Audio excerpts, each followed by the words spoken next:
Import करने से पहले बहुत सारी चीजें की सावधानी रखनी पड़ती है, आपको वो आइटम सेलेक्ट करनी पड़ती है। तो टायर इंपोर्ट का प्रोसेस क्या रहने वाला? रबड़ जो है वो हमारे देश में बहुत कम पैदा होता है। टायर स्क्रैप जी। क्या एक व्यक्ति उसको इंपोर्ट कर सकता है बाहर के देशों में? जैसे पूरा टायर आपने इंपोर्ट करना है, ठीक है, तो उसको कंप्रेस कर दिया जाता है, वरना फूला हुआ टायर तो एक कंटेनर में कुछ तो भी वो नहीं खाली आए। तो वो लगा हुआ है कि बिना लगा हुआ है।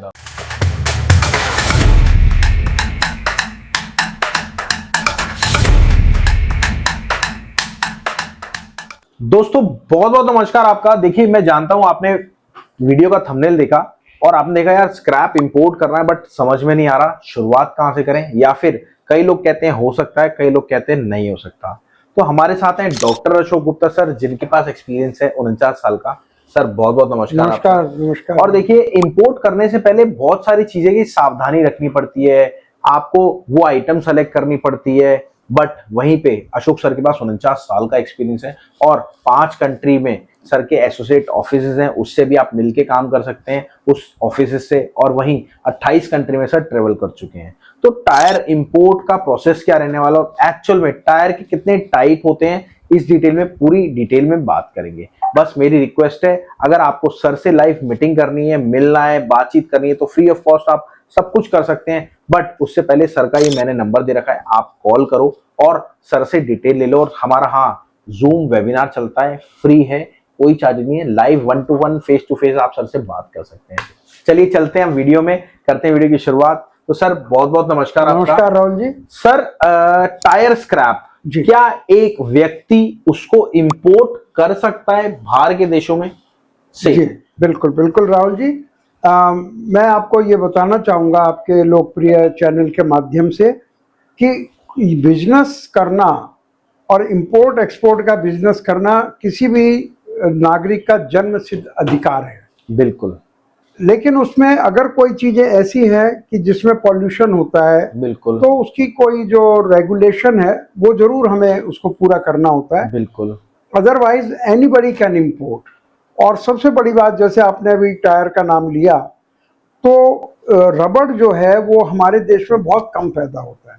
अच्छा, रबड़ रबड़ इसकी तो पैदा रबड़ से ही टायर बनता है। ठीक है। और वो टायर एक बार जब पुराना हो गया, घिस गया, हमारे इंडिया में भी तो टायर बहुत बनते हैं, तो उसका फिर फर्दर क्या होगा? तो वो कूड़ा बढ़ाएगा, वो पूरी अर्थ के ऊपर वो बढ़ जाएगा कूड़ा। सर मैं इस वीडियो में पूरा बात करने वाला हूँ आज की एक्चुअल में उसका प्रोसीजर क्या होता है, अगर हमें इंपोर्ट करना है तो एक स्टेप क्या होता है पूरा इंपोर्ट तक का, हमारे घर तक का माल लाने का। बिल्कुल, तो ये तो रहने वाला है। बट उससे पहले मैं आपसे पूछना चाहूंगा कि टायर के कितने टाइप होते हैं, कितने टाइप का हम इंपोर्ट कर सकते हैं टायर का? तो सबसे पहला कौन सा प्रोडक्ट होता है सर? देखिए, टायर कई प्रकार के होते हैं।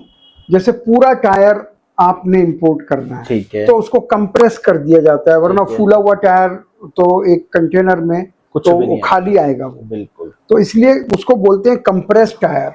और कई बार टायर को वही काट दिया जाता है छोटे छोटे टुकड़ों में, तो उसको बोलते हैं श्रेडेड टायर। ओके। और उसमें अगर कंप्रेस करके और उसमें वायर कई बार निकाल दी जाती है, उसके जो चारों तरफ वायर होती है जिससे वो पक्का मजबूत रहता है, तो वो वायर निकाल के बीड वायर अलग से आती है, उसको बीड वायर बोलते हैं। ओके। तो वो लगा हुआ है कि बिना लगा हुआ है।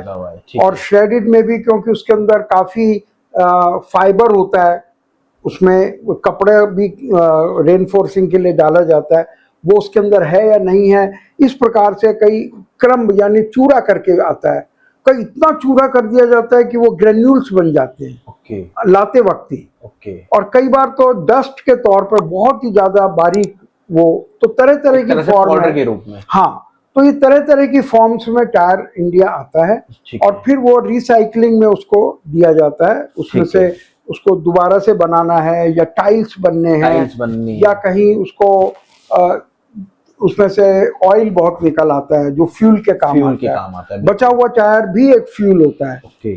तो नेचुरली ये विश्व आजकल एक पूरा घर बन गया है, कोई चीज कहीं वेस्ट है, यहाँ काम की चीज है वो, तो इसलिए टायर इंपोर्ट किया जा सकता है। बट सर सोशल मीडिया पे आजकल फेम है कि एक्चुअल में ये नहीं हो सकता, ऐसा नहीं कुछ नहीं है? नहीं, टायर ये इंपोर्ट सोशल मीडिया बनाने वाले की बुद्धि पर डिपेंड करता है।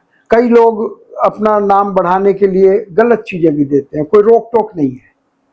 और सबसे बढ़िया ये, आप ज्यादा वीडियोस देखें, उसको गूगल पे सर्च करें, और ऐसे प्लेटफॉर्म है जहां से आपको सही जानकारी मिल सकती है, वो स्टार्टअप इंडिया उन प्लेटफॉर्म के बारे में जानकारी बिल्कुल देती है। बिल्कुल। सर आप प्रोसीजर बात कर लेते हैं कि एक्चुअल में इंपोर्ट का प्रोसेस क्या होता है। अगर हमें टायर स्क्रैप हमें इंपोर्ट करना है तो आगे आगे क्या स्थिति रहने वाली है हमारी? जी राहुल जी, अगर टायर हो या कोई भी चीज हो, ठीक है। तरीका एक ही है ठीक है। कि आपने कोई चीज इंपोर्ट करनी है, पहले तो आप उसका सोचिए कि मुझे क्या इंपोर्ट करना है। ठीक है। अब इस जैसे पहले स्टेप को बोलते हैं प्रोडक्ट सिलेक्शन। सर हमने कंप्रेस टायर सपोज चूज कर लिए कि हमें जी कंप्रेस टायर इंपोर्ट करने, जी, आगे का क्या प्रोसीजर रहता है? आपने प्रोडक्ट सेलेक्ट कर लिया, जी। फिर हम ये पता करते हैं कि ये कंप्रेस टायर कहाँ से मिलता है। ओके। वो भी एक पूरा तरीका है। वो कहाँ से, मार्केट मतलब इंडिया में सेलेक्ट, या फिर? और इंडिया का हम बात नहीं कर रहे हैं, इंडिया ओके। का तो बहुत लोग कर रहे हैं काम। ठीक है। और उससे आप कंपटीशन में आएंगे तो हम इस वीडियो के द्वारा आपको क्या बता पाएंगे। बिल्कुल लोकल आदमी ऐसे हैं जो खुद की मेहनत को भी प्रॉफिट मान लेते हैं, बिल्कुल। लेकिन हमारी ये मेरे ख्याल से जो वीडियो है वो इंपोर्ट के बेस पर है कि इंपोर्ट करें तो कैसे करें। कैसे करें? तो हमें ये पता करना है कि ये पर्टिकुलर टायर की फॉर्म किस कंट्री से ज्यादा निकल रही है। बिल्कुल बिल्कुल। तो हमने वो पता करना, वो स्टार्टअप इंडिया के पास पूरा तरीका है उसको पता करने का। तो country selection is the second point. बिल्कुल। और इसके बाद स्टेप आता है डॉक्यूमेंटेशन का, कंपनी का नाम रखना है, क्या डॉक्यूमेंट्स रिक्वायर्ड हैं। तो ये थर्ड स्टेप है जो लोग पहले करने लग जाते हैं। अच्छा, क्या डॉक्यूमेंट बनवाने में आप हेल्प करते हैं? बिल्कुल, हम उसको गाइड करते हैं कैसे बनेगा, लाइनों में खड़े नहीं होना पड़े। ओके। ये हम उसको बताते हैं, जो लीगल तरीके हैं वो हम बताते हैं। ओके। इलीगल तो सब लोग जानते ही हैं। बिल्कुल सही बात है सर। और देखिए आप वीडियो बन रही है, अगर हाँ, हम लीगल काम करते हैं। बिल्कुल। और अब बात आती है, कई चीजें मैं आपको बताता हूँ, जब आप एक्चुअल में इंपोर्ट एक्सपोर्ट करते हैं तो कई चीजें हम कैमरे पे नहीं बताते आपको, हमारे नहीं, हम ऑफिस कैमरे के अलावा भी नहीं बताते। माफ कीजिएगा राहुल जी, हम वही चीजें बताते हैं जो लीगल। जहाँ लीगल चीज ही बता रहा हूँ सर मैं, लीगल चीज हम वो सारी बताते हैं पर्सनली मीटिंग करके। तो अब बात करते हैं अगला स्टेप क्या रहने वाला है सर? देखिए, कोई भी बिजनेस आप करने जा रहे हैं, आज का युग ये हो गया है कि आप वेबसाइट उसकी जरूर बनाएं, छोटी से छोटी बनाएं, आपके घर का बच्चा भी बना सकता है। बिल्कुल। या आप उसको डायनेमिक वेबसाइट बनाएं, या आप पे बिजनेस पे डिपेंड करता है। बिल्कुल बिल्कुल। तो कई, लेकिन होनी जरूर चाहिए। जैसे हर बिजनेसमैन के पास एक विजिटिंग कार्ड होता है, इस प्रकार से एक वेबसाइट होती है। उसके बाद प्रोसीजर? उसके बाद हमें वो टायर मंगाकर किसको बेचना है इंडिया में, ठीक है, उनको हमें खोज करनी चाहिए। खोज करने की जरूरत नहीं है, इतनी डिमांड है। अगर उन्हें पता लग जाए कि आप इंपोर्टर हैं, 50 आदमी आपके घर के नीचे आके खड़े हो जाएंगे और आपको एडवांस देंगे। कितनी डिमांड है इसकी यहाँ। तो यहाँ का हमें पता चल गया कौन खरीद रहा है। एक नहीं, 20, 30, 40, 50 लोगों से बात करें मंगाने से पहले। और फिर हम ये बताते हैं कि फॉरेन में जो उसके सप्लायर हैं, जो एक्सपोर्टर हैं विदेश में, वो कौन है, कौन से कंट्री में है, कैसे उनसे बात करनी है, ये बहुत इंपॉर्टेंट है। अगर उसे पता लग गया कि आप इस काम को नहीं जानते हैं तो जेन्युइन सप्लायर आपसे बात ही नहीं करेगा। सही बात है सर, उसके पास टाइम नहीं है। जब स्टार्टिंग में मैं एक्चुअल में स्क्रैप का काम करने वाला था तो मैं एक बंदे पे गया था, उसने मेरे को एंटरटेन ही नहीं करा था। नहीं करेगा जो आज वो मुझसे माल ले रहा है क्योंकि मैं आपकी शरण पुराने हैं। नहीं, आप पुराने हो गए ना, इसलिए। तो ये फिर आपने उससे कैसे बात करनी है, ये हम आप स्टार्टअप इंडिया में बताते हैं। और जब ये सब हो गया तो अब एक्चुअल लोडिंग हो रही है उसकी, बिल्कुल वहां पर। तो कैसे विजुलाइज करना है, कैसे इंस्पेक्शन करना है, आखिर हम उसे पैसा देने वाले हैं, तो हमारी जिम्मेवारी है कि सही चीज हम तक हमारे पास आए। तो वो तरीका हम बताते हैं। अधिकतर लोग यहाँ गच्चा खा जाते हैं, क्योंकि हर बिजनेस में ठग लोग हैं। आजकल गवर्नमेंट वो दे रही है ना, इंडिया में अगर कोई आपसे कहता है ये आपका अकाउंट फ्रीज हो गया है, कुछ हो गया है, उसको तो कितना बड़ा काम हो रहा है कि रोज मैसेज देना पड़ रहा है गवर्नमेंट को।